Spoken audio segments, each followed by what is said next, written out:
Again, so as we moved on from Charlotte Puxley, after Charlotte, towards the end of Charlotte, I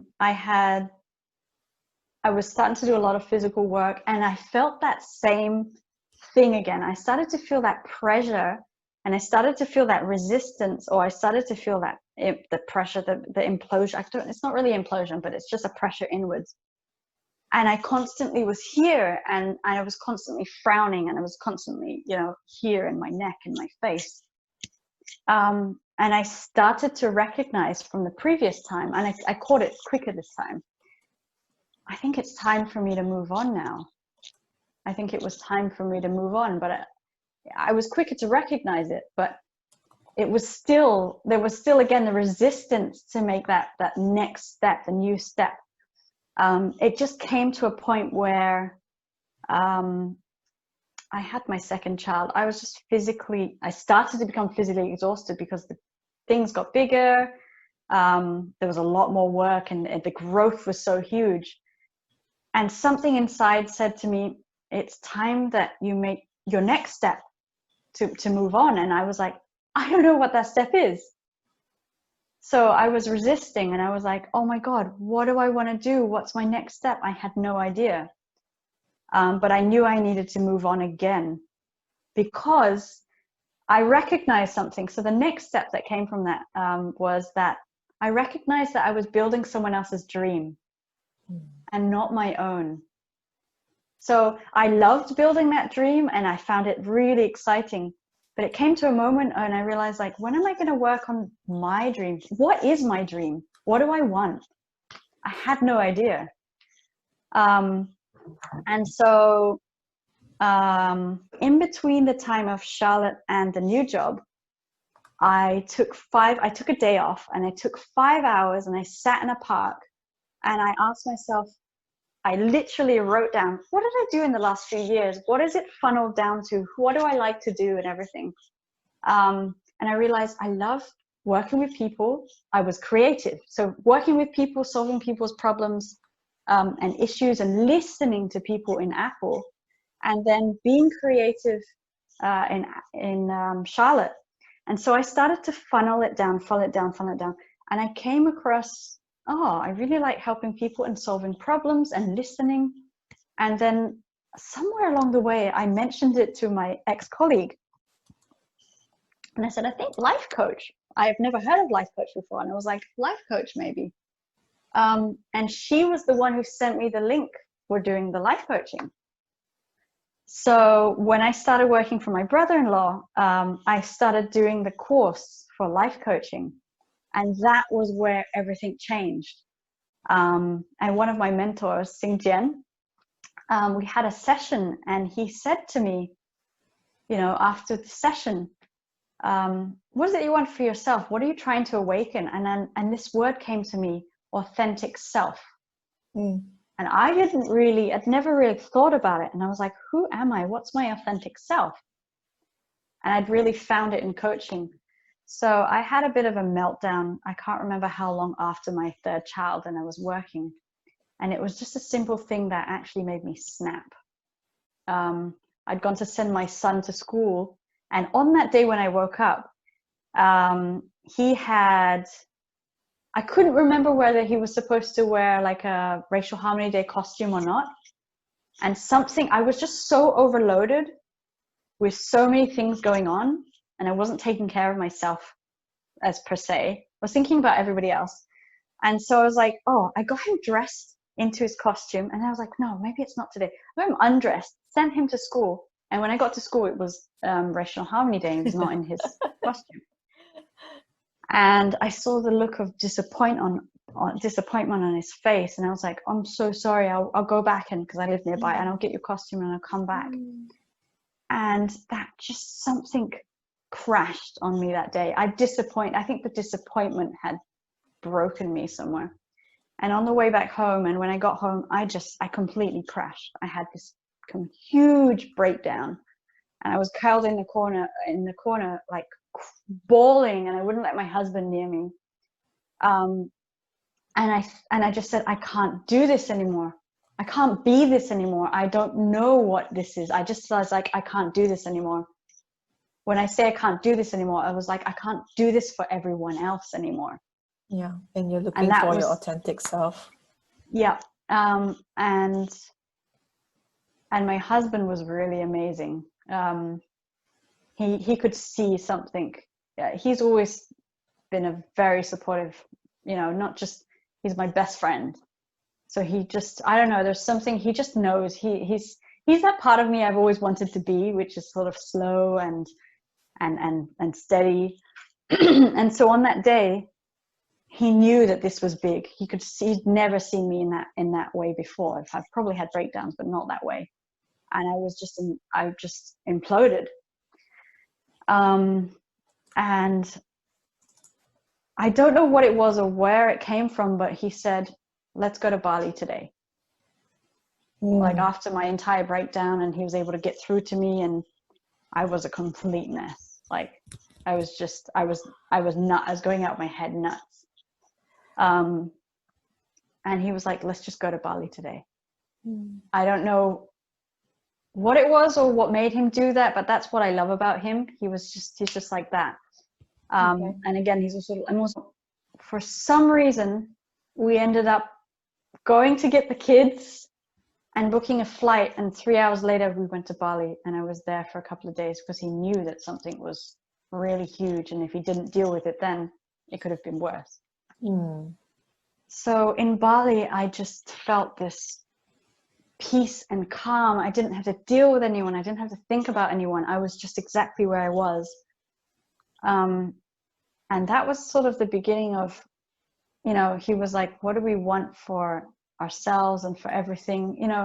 I was also lucky that he was not necessarily on the same level as me, but he was open enough to ask me, what do we want? Like, what is it you want? What do we want together? And then that was the start of where everything happened. So what is it? Because you mentioned a few times, what is my dream? What is my dream for me? What is, and what, what do you want, right? Tell us more about that. Yeah. So if I explain it as what I want at that point, I probably couldn't have given it to you in words. I could only give it to you in a feeling. I'm a really feeling person. So it's very much about the feelings in my body. When I embody tension, I extremely embody tension. So when I embody joy, I do it through expression, through dance, through happiness. There's this joy. And so I started to ask myself, who or what it is that I want to be? What is it that, when did I feel that embodied joy? And the image that came back to me was my childhood. Sorry. I remember quiet moments by myself, like climbing trees, catching snakes and frogs, and doing these quiet little things by myself as a child of about 6, 7, 8 in UK when I was young. And I felt that quiet joy. And somewhere along the way, I realized that I had a very strong connection with nature, and actually intuition. I used to be one of those, like, I could be in my own world, basically. I'd talk to like trees or animals, and I don't know, like I would be in that space and I just feel so free. It's not about like, like some hippy dippy, like, I love trees and everything. But when I was in that space as a child, I was very free. I could do anything I wanted and not feel any judgment at that point. I really had that beautiful childhood of just alone time. And I was purely happy being alone. So I started asking myself, when and where do I feel happiest in that space as an adult? And I'm like, well, I really enjoy being alone. And, we'd been to Bali a few times. And I was just like, every time I left Bali, I had this sinking feeling of like, I'm losing my joy. I'm losing something. Why am I letting this go? And so I had a conversation with my husband, and we were like, could we possibly even think about it? It just seemed so ridiculous, you know, like, could we ever do this? And I have the most gung-ho husband ever, and he has no fear, or if he has fear, he never shows it. He does it, whether it not like necessarily does it like stupidly, but like whether it's right or wrong, he accepts and he embodies whatever happens, and then he learns and goes on from that. And so he's grown so massively.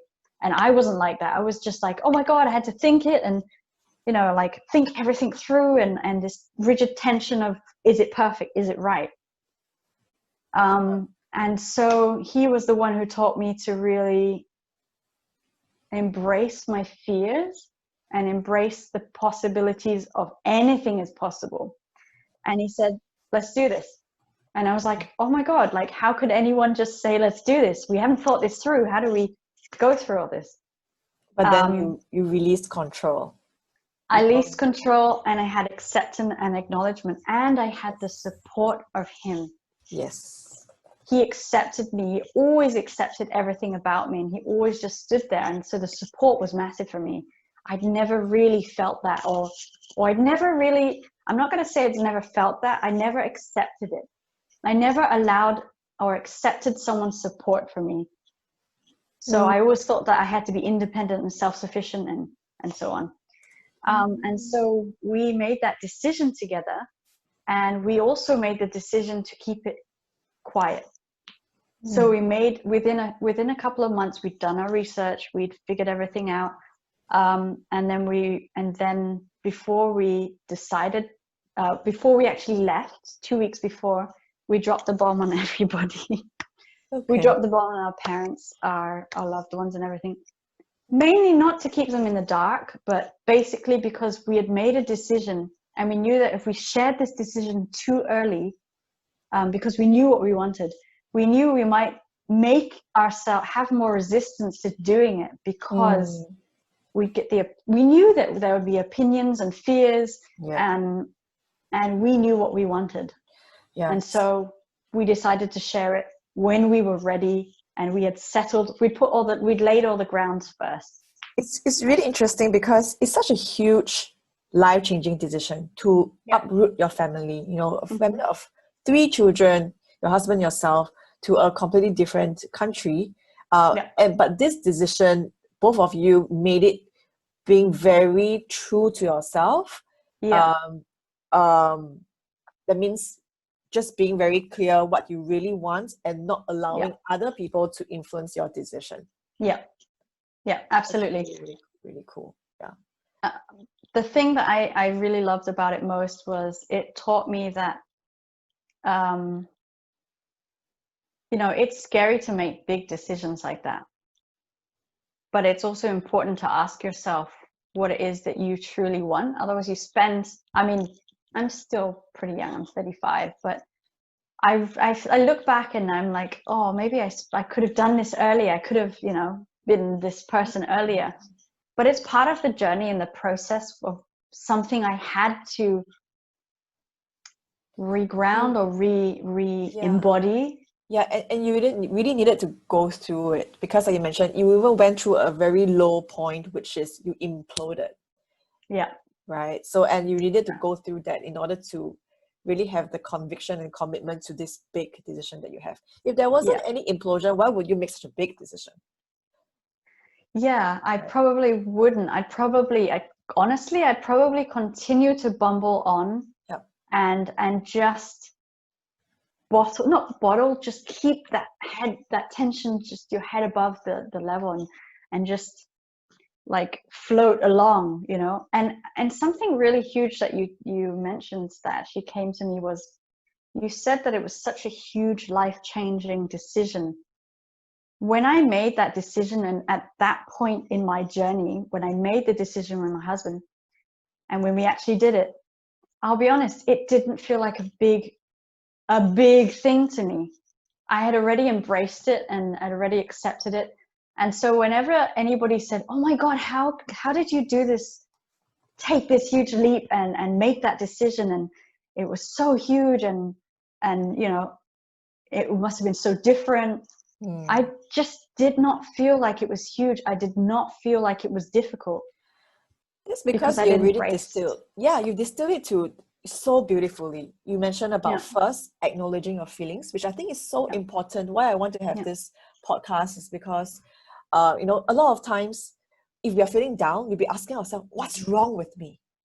Yes. But actually, we needed to go through all these things in order to, you know, come out from the other end being more courageous, being more wise, and being more compassionate. Yes. You know, so Yeah. you acknowledge your feelings and then you embrace the possibilities. Yeah. And to me, the big one is you released control. You really didn't need to be perfect, and you Yeah. accepted support. Yeah. And that's how, you know, we made that decision.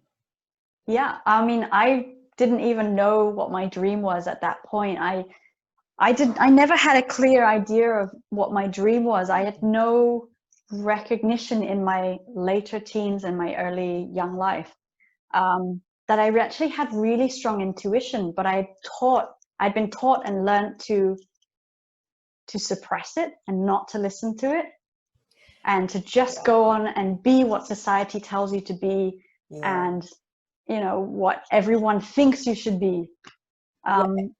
And when we write essays in primary school, well, my dream is, what do you want to be? Like, I mean, not be, but as in the role. Like, I want to be a doctor. Yeah, I a want to be a role. pianist or something. Mm-hmm. Yeah. But just now you mentioned two words, which is quiet joy. Yeah. And to be free. Yeah. Yeah. These Freedom are not was, occupations, yeah. you know, like. No, absolutely. You know, it's really funny because it took me a really long time. I remember, again, I had to go through this journey. I had to go through the ups and downs, the pains, and everything to come to this point. There's no way you can go through through a perfect process where everything is great and I should know what I'm doing. And you have to find it. You have to explore it. You have to then have the courage to commit to it, which was something new to me, you know. And you mentioned freedom. I do remember as a child, not even just as a child, but as a teenager, I used to always say to myself, I want freedom. That's what I long for. I am made for freedom. And the freedom, I felt the joy here, no matter where I was. It was that freedom. It was that expression. It's like a firework. So it goes up and it's an outwards expression. And so I took that leap and we decided to make that happen, you know, the freedom to decide, to choose, to make the choice that I wanted that life. And it's possible, and it's not hard. It's not crazy. It's not difficult. Yeah. Because that's what we're always told. We're always told that making a decision is extremely difficult. And yes, there are a lot of decisions, but I think for some people it is difficult because of the lack of the steps that they have missed, right? Like what you have beautifully put in, which I'm going to put it on my social media. I'm going to like distill it down, like these steps to make decisions. If you are just saying it, okay, if I don't think, I didn't process my feelings, I don't embrace it, I don't take support, and I just make a decision, it's so difficult. Like I wouldn't know whether it's right or wrong. Yeah. Right. And jumping into something is really, really, really scary. Yeah, absolutely. I think also just I've always been the person who is in the past or in the future. I'm constantly thinking like, oh my God, what do I need to do? And then I'm constantly going, oh my God, this happened to me, and re-embodying those issues that I had. And at this point in my journey, I practice every day being present in the smallest ways that I possibly can. And that would be in slowing down and just going, okay, because I tend to like rush around, you know, motherhood, I call it a job hazard of motherhood, like being there for everybody. And then there are those moments where I'm like, oh my God, I'm not here. I am either 2 steps ahead or 2 steps behind thinking about something. So I'll like slow down and just, what am I doing? What am I holding? Where am I going? What do I want to do? Okay, let's just focus on this one thing. And that's like literally like drink a glass of water, feel the water. And it, you know, I never understood that. Like, oh, I heard this, I think it was a guru or a monk or someone who said, when you're driving, drive. When you're walking, walk. And I never got that. And that's what I slowly just slow down and learn to do, really. Yeah. Great. Our time is almost up. Thank you so much for the beautiful sharing of your journey. Is there any one key message you want to share with our listeners today? Yes. I think my personal mantra, that actually took me a while to figure out as well, is basically that you always have a choice. Every single thing you do is a choice. Whether you choose to do something or not do something, whether you choose to react or not react, you are 100% radically responsible for everything you do. So you have the choice to choose to be confident. You have the choice to be not confident. You have the choice to stay where you are, be what everyone else thinks you have to be, or you can choose something that's in here and from your heart, and choose you. So you always have a choice. That's my biggest thing. You can, yeah, there's no other way to put it. Take a breath when you have a choice to make and say, what do I want to choose? Do I want to choose to stay here, or do I want to choose something more for myself? And then I just want you to say, if you choose that, I want you to have permission and acknowledgement for yourself and say, I choose that, and I accept that I choose that, and that it might be difficult, it might be hard at that point. It's part of the process of what we have to go through in order to come out. So you can't skip it. There's no way that you can skip this part. Accept that. Release control and just go with it. Just be open to that journey and be vulnerable and raw with yourself and everyone else. And you'll just attract and find exactly as what you need. And when you look back on those choices, and there's only way you can have and see that is by looking back after you've done it and going, I'd have it no other way. You know, that's it. Thanks so much, Rachel. Yep. It is such a wonderful sharing from your side. I learned so much from you. Your wisdom, your nuggets, all the years of installation and introspection. Yeah. Thanks for listening to Awakening Dreams with Raw. If you like our show, please follow our Facebook or Instagram at Relating Authentic World, or subscribe on the major podcast platforms. Join us next episode when we will talk about other people's awakening dreams. Stay curious, be alive. Amazing.